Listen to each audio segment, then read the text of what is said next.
Hello all, welcome to WFHR's Rapids Report for this June 2nd, 2025. I have your host James here. We're being joined today by some of our favorite people. We have the Historic Point Basse with us. We have Larry and Joanie with us. And I'll let you guys take over the conversation in a moment. But right away, I want to tell you how much I appreciate you being here and appreciate all the work that you and the great team over there at the Historic Point Basse does, keeping history alive. Really do appreciate all the work and the effort put in by you guys and the volunteers and everybody. Got some really fun events coming up that we're going to touch on. First off, I did want to mention the blacksmithing class that is happening Friday, June 6th. This is just a couple of days away, and it'll be at the Historic Point Basse. The blacksmith shop was reservation only. It does sound like the morning classes are covered, but you do have another opportunity a little bit later. You're going to want to call ahead to find out if you're able to attend that, if you're able to, sign up. But I do like to bring it up just in case, even if it is all booked up, there's always next year. And, something to mark on the calendar, something to keep in mind for next year if you're not able to. But it's a fun event, Larry. I know one that you guys really enjoy over there. Yeah, it's a Pioneer Fest, and it's a 2-day event, June 7th and 8th, starting at 10 o'clock, goes till 5 on the 7th, which is Saturday, and then 10 to 4 on Sunday. It's one of our larger events, so we usually have a lot of repeat people that come year after year and stuff, but we have a lot of good exhibitors, as well as our normal staff that's there, manning all our facilities that we have, or all of our buildings. All of us that work there are volunteers, and but we really enjoy being there. Yeah. But during the event, we also have a lot of exhibitors that are there doing different things, and some of the examples that we have is soap making. We have a lady that does make soap right at the site there, and so you can learn how to do that.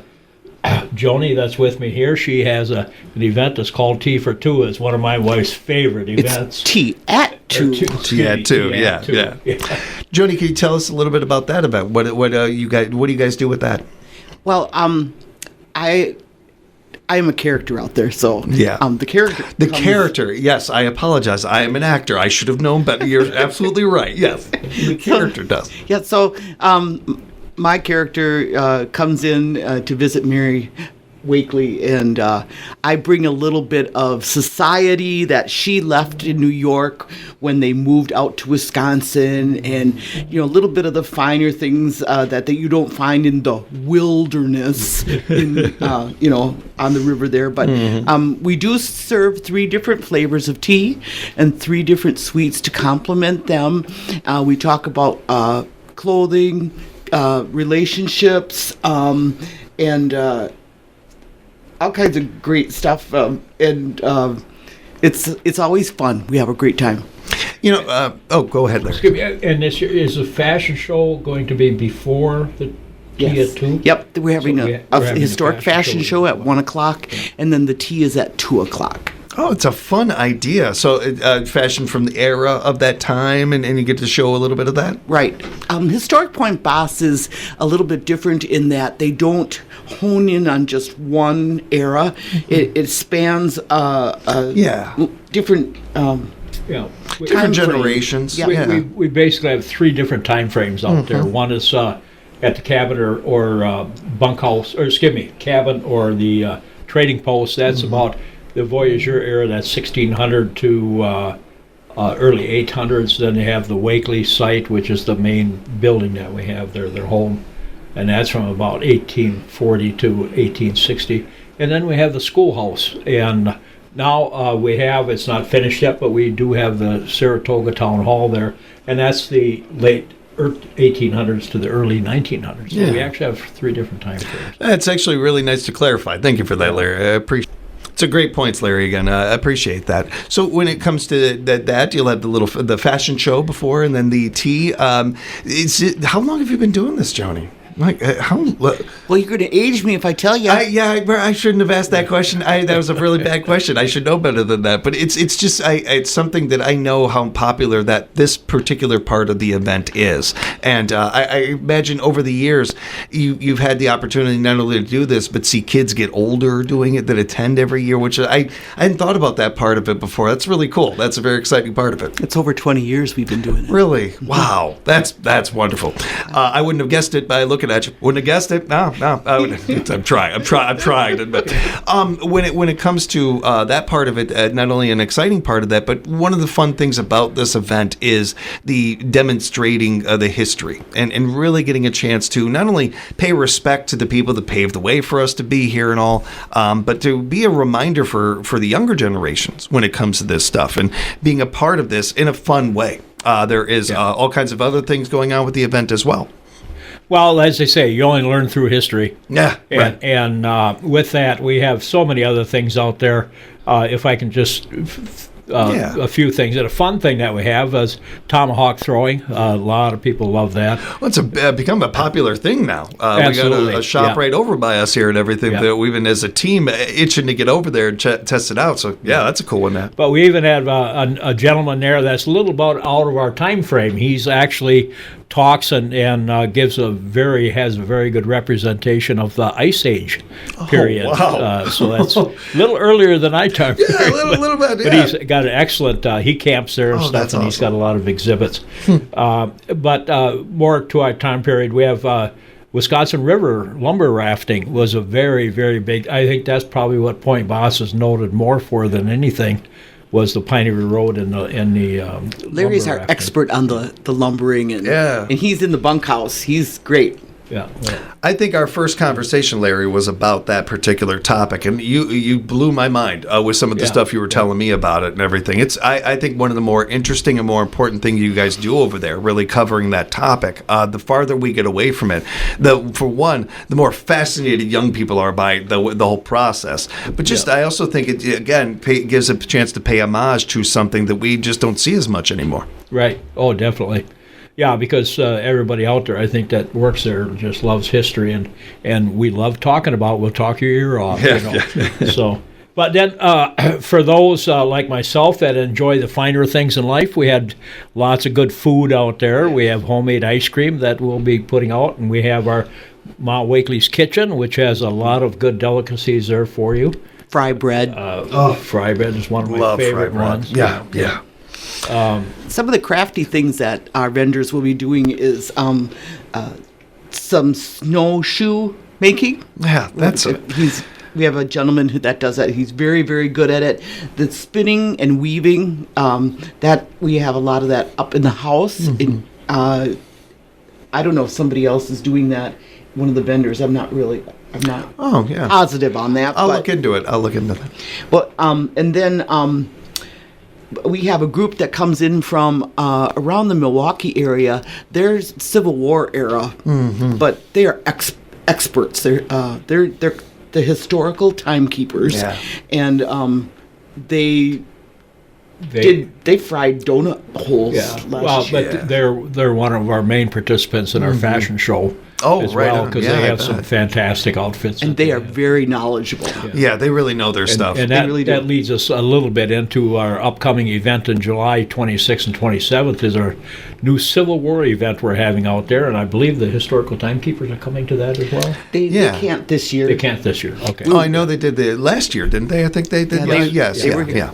But the soldiers will be there. Oh, right on. Yes, we have both the Federal and the Confederate. We've got infantry, artillery, and cavalry. We have a medic, and there'll be demonstrations and drills and a skirmish in the afternoon for everybody to watch. We'll be shooting off the cannons, and it's fun. It'll be great. We'll have you guys back for that. That'll be in July. Civil War Days will be Saturday, July 26th, 10 to 5, and then July 27th, they'll have another one. We'll have you back. We'll talk more about that then. Right. Yeah. When it comes to the Point Basse Pioneer Festival, any other things you guys wanted to touch on with that event? I know there's so much going on. Did we cover everything? During the day, when I'm not doing tea, I'm going to be doing medicinals. And what they did for medicines and how they were prepared and what they used and things like that, because you didn't have a pharmacy here. Right. Boy, I understand that, but when I love history, so there's times where I'm just reading stuff and just because out of curiosity, and I can't remember exactly what it was, but I was reading into the history of Black River Falls the other day, and I'm going through the article, and they're talking about some of the tragedies and some of the heavy events that happened, like most history does. And in the middle of the article, I'm like, oh my gosh, that's right. Like even I had to be reminded that they can't just go to the CVS or something like that and pick something up. And as common as that is to me, it took me a minute to. That's a really cool idea to bring that into the topic too, isn't that? We also have a gal who makes pies in the. I want to see. It's the Cast Iron Lodge. The. Oh yeah. Cast iron. Yeah, Dutch oven. Dutch oven, yes. over the fire or coals, and she makes pies, and so that's always. But that's our. That's one thing I like to really instill in people is that Historic Point Basse is a living history site, and when you have a living history site, you don't just sit and look at stuff. Right. It's a hands-on. You can go to the 3-bay shed that we have. They have woodworking tools. We have a gentleman that can guide you through the use, and you can actually sit down and use a draw shave. You can go to the kitchen and help out in the kitchen of the house making different things. I'm not sure what they're going to be making this year, but they usually have some tasty treats to hand out that's made right on the wood stove that's there. How many museums can you go there and interact like this? Because that's what you're getting to do here. You're getting it's the opposite of most museums where they're encouraging you to touch things and to do things. You actually sit down in the chairs. You don't just look at them. So, a lot of this stuff that we have, the craftsmen that are there, we're very careful for safety purposes, of course, but we do have a lot of hands-on things, and these craftsmen that are there, not members of Point Basse necessarily, but these other members, I'm sure they're more than willing to help a little hands-on as well. Something like we have the gentleman that builds muzzle loaders, he's very talented and has some beautiful firearms and stuff that he has there. So So there's also one of the vendors that comes, and they compare the rich to the poor. Oh wow! And that was huge. Even more so than today. So that's very interesting as well.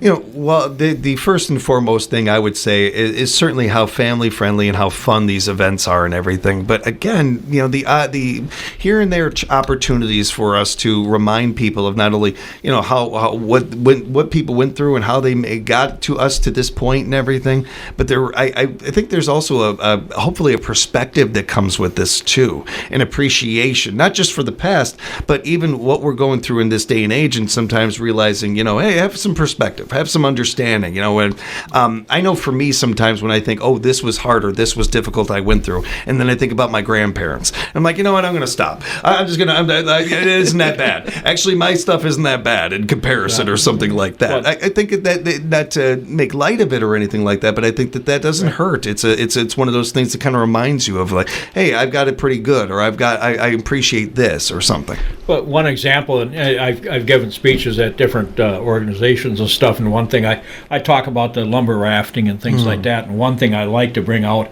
is that at a lot of the rapids where they rafted this lumber down the rapids and the fast water and the rocks and stuff, a lot of men died, and at the dams they fell off the raft and drowned and stuff, and different places there 40 men died at this dam, and 40 men died at this rapids, and things like that. And I said, that my ending to that is kind of like, do you think this would be an OSHA-approved job today? Right.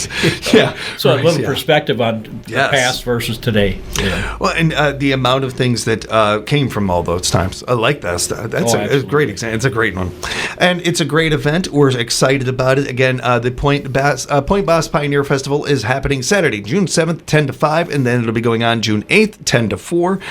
Very, very affordable. They go out of their way to make these prices the same as they've always been.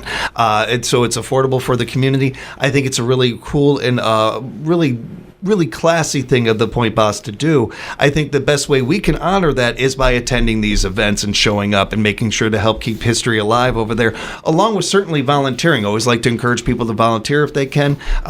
Always love having new people come down and help with all these events and all the great things going on. Anything else you guys wanted to touch on before we wrap up? I feel like we covered it. I think we're pretty good. Just come down and enjoy the event. The forecast isn't 100% perfect today, for the weekend, but still we have enough cover. You don't have to worry about too much about the weather or anything. So Thank you both for the time. Really do Thank appreciate it. We'll talk again real soon, guys. Thank you. And we appreciate you joining us out there. Again, keep in mind you can find out more information, register for these events at historicpointbasse.com. Go to historicpointbasse.com. Be sure to follow them on social media as well. It's a great way to reach out to them or to just share their posts on your page and make sure that other people see it. Again, historicpointbasse.com. And thanks again for joining us, everybody, right here on WFHR's Rapids Report.